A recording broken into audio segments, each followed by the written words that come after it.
So how do I answer that question about God? If God is so good, why did bad things happen to good people? Or the problem of pain?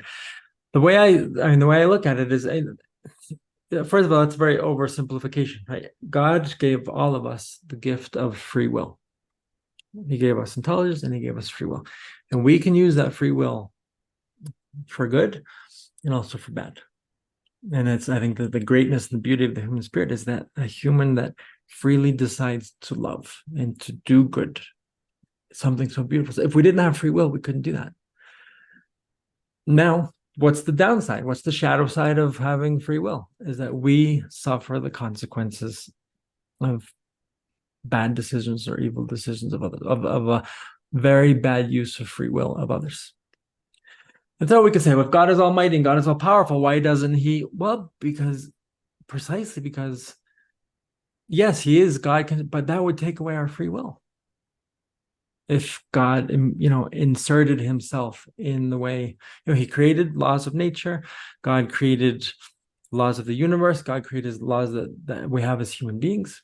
And so God is respectful. And I think we want to have a God that is very respectful of us, respectful of our space, and that God won't interject himself.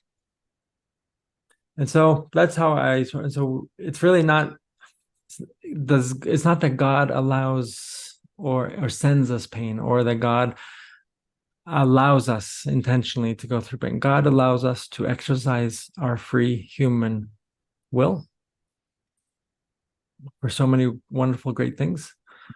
But sadly, we also use it in a very poor and destructive way. And we have to benefit from the goodness and suffer the consequences from the bad. Yeah, and I didn't mean to put you on the spot with that question, but it's one that we get when people come to us when they're in grief and they're in pain, and often that's a point where people's faith fails them, frankly. Because they've been taught this very simplistic view of God. God's like the Santa Claus God. Right. If you do good things, then God gives you good things, and if you do bad things, then God gives you bad things. But what happens when I do good things and then bad things happen? That it doesn't line up with that type of faith.